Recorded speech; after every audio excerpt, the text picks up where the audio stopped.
Good morning and happy Sunday, everybody. Uh, this is my Clearing the Bases weekly episode every Sunday morning where I just clear out my uh, browser tabs and bookmarks and things like that of everything I've saved over the past week that I find newsworthy but not necessarily worthy of their own video.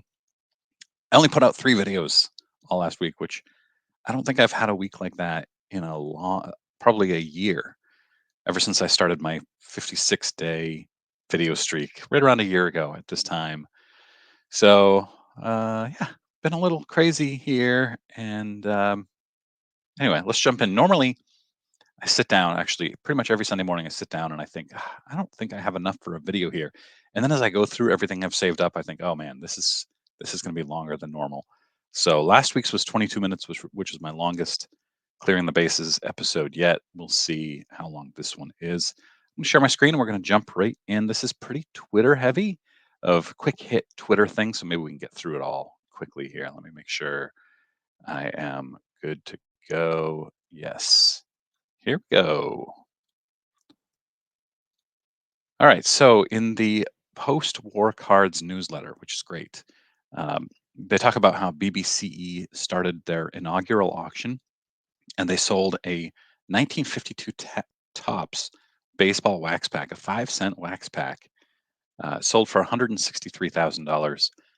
They also had a PSA 10 Jordan rookie that sold for 161,000, which seems low based on current recent sales in big name auctions, where I think they've been going for a little over 200,000. Here's a 57 Topps basketball 5 cent wax pack that sold for $92,000. Pretty cool. They had some hockey stuff, a Gretzky rookie year unopened wax box that sold for 37,000. I think that's Gretzky's rookie year, right? Year I was born. Uh, yeah, so I thought that was pretty neat. And then, oh, look at that! I've lost. Hang on. All right, we're back. This is what I was looking for. This PSA tweet about they had just graded only their second ever 1953 Topps baseball 1 cent wax pack. They graded it an 8. Look at how amazing that looks. Look at that. Whew, very awesome. And then Carl sent me this article. Subscriber Carl. Rush's Geddy Lee is auctioning off a part of his sizable baseball memorabilia collection. And then if we scroll down, you see here, there's Geddy Lee with, look at this dream room here. And then if I scroll down, it is right here. 300 pieces up for auction by Hunt Auctions. 1968 Hank Aaron Braves jersey, estimated value half a million to a million. 1927 Lou Gehrig bat, roughly $500,000. A ball signed in 1965 by the members of the Beatles. Why are they signing a baseball? Estimated value 100 to 300,000. A ball signed by JFK and Lyndon Johnson, 75,000 to 300,000. 1917 White Sox baseball with shoeless Joe Jackson. 42 Negro Leagues autographed baseball with Josh Gibson. And this article is really cool. It's on Forbes. There's also one on um, the Athletic, which I'm not a subscriber of. So I use this Forbes one. You should check it out. And then I don't only do baseball card stuff. I do various collectibles in this video because it's just all about collectibles. Here's an item from Indiana Jones's costume from the Raiders of the Lost Ark. And I was a huge Indiana Jones fan, still am. This shirt, this white shirt, is up for auction and is expected to fetch 185 to $369,000. There's the shirt. Crazy. Forensically confirmed to be the one that Ford actually wore. The shirt had been lost for many years, changing hands for pennies at charity shops and on eBay before it was eventually found and analyzed. Yeah, I don't know. That's crazy. Now I have some Facebook for the first time ever. I stumbled upon this because it's in Maine. This is a 1968 Mickey Mantle Topps baseball card, and it looks really nice. It's in a screw down. So, that's something. But it's priced at $50,000. Why is that? Well, because uh, he writes 1968 Mickey Mantle Topps baseball found identical card online under sports memorabilia website PSA 9 for $131,000. Asking $50,000, serious buyers have loads of other cards. A little punctuation would help when writing, but he's comparing his card, which is this, to this PSA 9, which is priced at $131,000 and 99 cents. So, yeah, good luck with that. And then we have this Roger Clemens 1985 Donruss card priced at $3,500 or best offer. Good luck to this person. And then on eBay, this is an old one. I saved this a long time ago and never got around to using it. It is a Ken Griffey Jr. This is no longer listed on eBay because it says there was an error in the listing, so it was removed. But it's still here, still archived. Ken Griffey Jr. 1990 Topps rookie card. Normally, when you see this one listed for a lot of money on eBay, it's for the uh, bloody scar error, and I use error in quotes. This one is not. It's a error print, one of one, very rare. And they are saying that it was possibly caught in a printing press, we were told. Has several press creases. It's not going to let me read the rest of it apparently because it's gone. Error print. Yeah, I don't know. It has creases, and because it has creases that no other cards have had, they're calling it a one of one. I wasn't aware we could do this. I mean, all of my cards that have creases are now one of ones. And hey, if it has a ding, I'm sure no other card has that exact ding. One of one. All right, Rudy Rudiger. You know the movie Rudy from the 90s. Uh, this is a 1975 Rudy Rudiger signed ticket stub from that one appearance he made.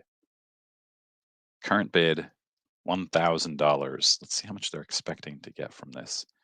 $2,000 and up. That's it. So can't tell. I just thought that was neat. And then Mario Alejandro posted this that a collector on Instagram pulled a Bowman Chrome Superfractor of Deshaun Knowles.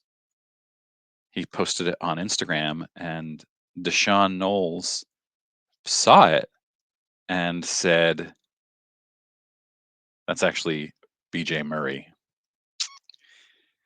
Yeah. So Tops, you got the wrong guy on this Superfractor. Oops. And then REA has this 1914 Baltimore News Babe Ruth first issue, right? This is the first. There are only 10 known. And this is an SGC3. How does this get a 3?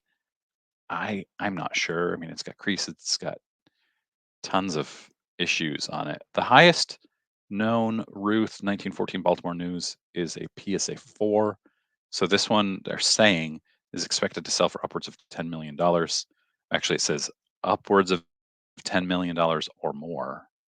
I don't know about that language, but uh, yeah, some people are saying it could break the mantle record of 12.6.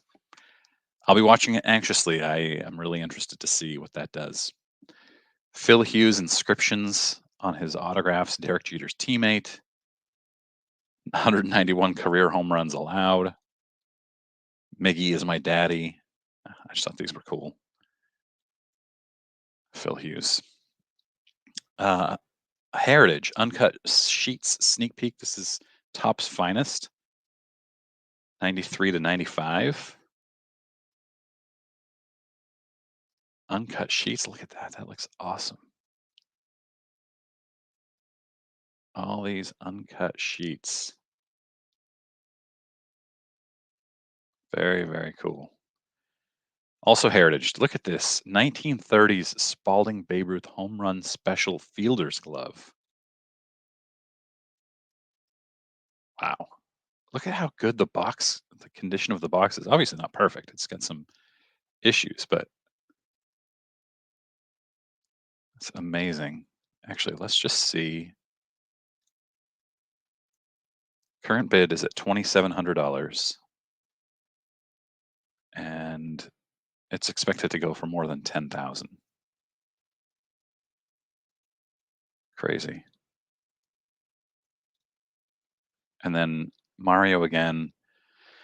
I thought this was interesting that uh, all right around the same time, a bunch of Topps partners posted the same exact tweet about the and I'll get to this card too, the Babe Ruth Shohei Ohtani autographed card.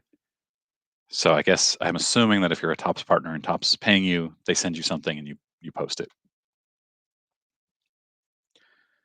And then Darren Ravel posted this 7-inch by 3-inch swatch of blood stained leather removed from JFK's limo, sold at RR auction for $47,000. Why? Why? I don't understand that.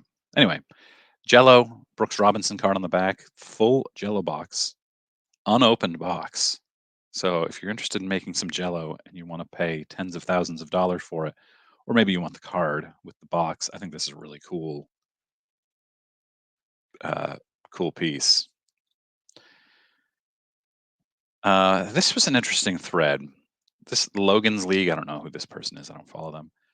Posted definitive box is $2,000. Tops definitive, $2,000. And here was one of the biggest hits in 2020, sold for $1,500. So one of the biggest hits, dual auto of Ken Griffey Jr. and Mike Trout on card, sold for $1,500. And they're saying you buy a definitive box, hit this card, and it doesn't even cover the cost of the box. We talked about this on Hobby Hotline yesterday, um, and I know the value prop. We had a great conversation about the value prop of opening a box isn't getting back your money; it's the enjoyment of opening the box. And people talking about how it's gambling and things like that. It's interesting though that they've priced it at $2,000, and we'll get to a little bit more here. But look at some of these other autographs. Numbered to 25, Ryan Sandberg, $52. Johnny Bench, numbered to 25, $52. Eddie Murray, numbered to 10, $53. Ryan Sandberg, auto and game used bat, numbered to 15, $52. Out of 2022 Topps definitive. And then you have Kristen Pache, numbered to 25, $5. $5. And then somebody said, you can choose to list it higher. You set the market. He chose that price. And Chris Sewell always says that you control the market, and that's different than setting the market. So this person is saying you set the market as if you can just get somebody to buy at your price, and that's not how it works. And Logan's League response, no, it went on auction. The owner of the cards doesn't set the market. The buyers do. And when Chris Sewell says you control the market, that's right. You can set it, you can price something at $1,000, but that doesn't mean somebody's going to pay that much. You just control how much somebody pays for it, in that you could set it at 2,000, and if it doesn't sell after X number of days or weeks, you can drop it to 1,500 and see if somebody buys it there, and then drop it to 1,000. But the buyers actually set the market because they're the ones who are actually paying it. All right, so here's that definitive Babe Ruth Shohei Ohtani that I alluded to a little while ago. This is a one of one Ohtani Babe Ruth dual auto. And of course, the Ruth is a cut auto. Excuse me. This is pretty sick. This is them pitching. This is, of course, one of the chase items in definitive. And then here is them hitting. There are two of them, two one of one cards. I think this is awesome. I would love to have this. I would sell it in an instant, of course, because it's probably worth, I don't know, $1 million, half a million. I really don't know. Uh, yeah, I think it's really, really cool. All right, here's another Heritage 1969 Transagram There's the Mickey Mantle card on the back. Here is the Transagram figure. Movable parts. There's the card. Just in case you had never seen this before, I thought that was really neat. And then last but not least, police found $130,000 worth of Legos in a meth lab and say they need a truck to take it all away. So they are seizing these because they were bought with drug money, $130,000 worth of Legos. And Legos are wildly collectible and very expensive now. I wish I had saved my childhood Legos, just like anybody, just like any of these collectibles. When I was a kid, you'd buy them, you'd put them together, and then you'd sell them for like $3 at a yard sale. This was in Australia. Pretty cool. Yeah, I did it fast, 16 minutes, not bad, guys. I have a bunch of videos planned for this coming week. Hopefully, I get to them every week. I have a super collector interview I'm doing hopefully Wednesday night, which I'll post on Thursday, or maybe I'll do a live stream. I don't know. I don't know. I'm also going to be doing a whatnot sale Thursday evening. More details on that probably tomorrow. All right, guys. Thanks very much for watching. I will see you all soon.